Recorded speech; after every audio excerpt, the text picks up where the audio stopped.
Good morning, everyone. So, our group is doing the Civil War in Yemen, and I will be giving a brief introduction to why is Yemen at war. So, Yemen is a desert country in the Middle East. It went from being the heart of ancient Arabia to the poorest Arab nation.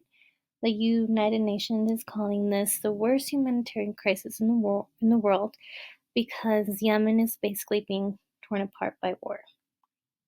So this all started with Yemen's former president, Ali Abdul Saleh. He ruled for 20 years since 1990, and he once compared ruling over Yemen to dancing on the heads of snakes, which got him, well, in a lot of trouble. In Arab Spring 2011, Yemenis rose up against Saleh so things can get better. Saudi Arabia, which is one of the most influential member of the GCC, which is a club of countries called the Gulf Corporation Council. They oversaw the negotiations to finally force Saleh out of Yemen. So they made a deal for a new government in Yemen and put Vice President um, Abdurrahmanzur Hadi in charge. In 2014, despite the revolution, Yemen was still suffering. So this is where the Houthis come in place. So the Houthis are a Shia Muslim minority from northern Yemen. They have often rebelled against the government, and they were involved in the uprising in um, overthrowing former President Saleh. So the Houthis and Saleh ended up joining forces since they were both being sidelined by the GCC's plan for Yemen's new government. So they ended up um, taking over Yemen's capital, Sana'a, in 2014. Hadi flew to Saudi Arabia and joined forces with the Saudis, among several other countries, and they formed a coalition to return their main president, Hadi, to power. So, Saudi Arabia's main war aims were to restore the government of President Hadi, protect its own southern border from Yemen, prevent Yemen from fragmenting, and to contain the perceived growing influence of Iran in the region. So, um, Saleh ended up switching sides on national TV, so the Houthis 2 days later killed him. Houthis are believed to have been given military alliance aid with Iran. Iran denies this, but Saudi Arabia thinks otherwise. So basically, what's going on is that these two main rivals, Saudi Arabia and Iran, are backing opposite sides of a foreign war that is destroying Yemen. And later on, Brett is going to explain to you guys what the civil war is actually doing to Yemen. So, thanks. Hi, my name is Brett Newman. I'll be going over the Yemen Civil War, the war itself. So, the two sides on this war are the Yemen government, led by President Hadi, and then the Houthi armed movement, which is a rebel group.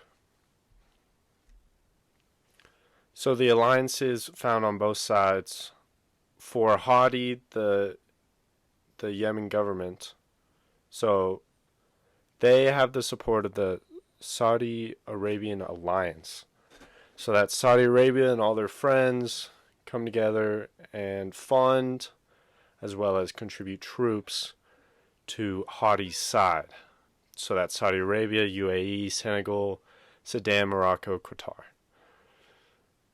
And then they have also received some assistance from the United States and France. The United States has had limited support of Hadi's cause, but they have nonetheless supported them. The lone ally for the Houthi arms movement is Iran, which is, we'll get into it, is pretty much the whole reason why they're in this war or the whole reason why Saudi Arabia is in this war in the first place. So here's a map of Yemen as of July 28th, 2019. As you can see, the Houthis control the capital. The Houthis are that green area, and then Hadi's forces are in the red area. So the Houthis have controlled the capital for ever since March of 2015, when they came in there and ousted Hadi, made him leave to Saudi Arabia, and they took control of the capital and much of the most populated areas in Yemen, as you can see, are occupied by the Houthis. So as soon as that happened, as soon as the Houthis came in and got Hadi out of there, Saudi Arabia came in and launched a military operation by using airstrikes in an effort to try to restore the former Yemen government. Obviously, that's still ongoing. It started in 2015. It's still going now. It is interesting to note, though, that initial Saudi Arabia intervention, that military operation, the United States contributed intelligence and logistical support for the campaign. Pretty much the whole reasoning behind this war is that it's a Saudi Arabia-Iran proxy war. So Saudi Arabia and Iran don't like each other, and they express that by backing opposite sides in this war.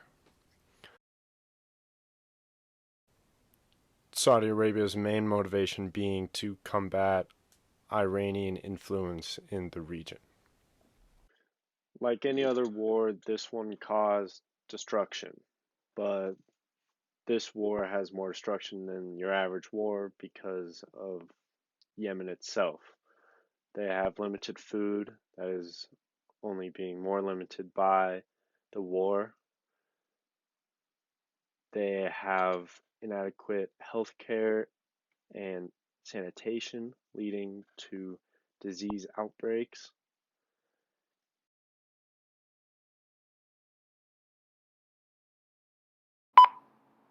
Hi there, everyone. I hope you're having a really good Thursday. My group has discussed the context, conflicts, and details about the crisis in Yemen, and now I'm going to dive into the advocacy. To start, the article describes the United Nations Security Council, who issued a presidential statement, or PRST, 2 years ago, March 15th, 2018, in efforts to address the crisis. The PRST was enacted as a way to serve responsibility to those involved. The measure calls for humanitarian and commercial access, giving civilians access to commercial goods again, for all states involved to abide by international humanitarian law, and for members of the coalition, UK and US, to stop selling Yemen weapons.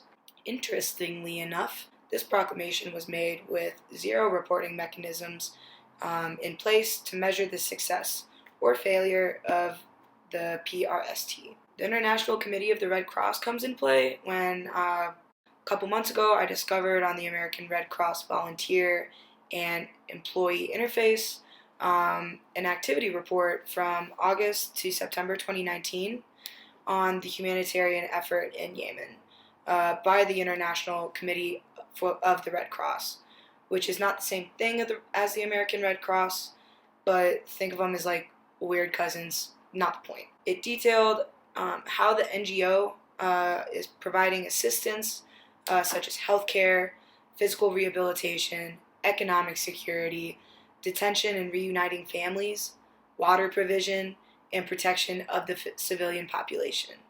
Now, as a nonprofit and international body with a reputation of nonpartisan participation, the ICRC calls itself a neutral intermediary in this political environment. And their goal is that these initiatives and contributions to civilians will spark a sort of political solution to the military attacks.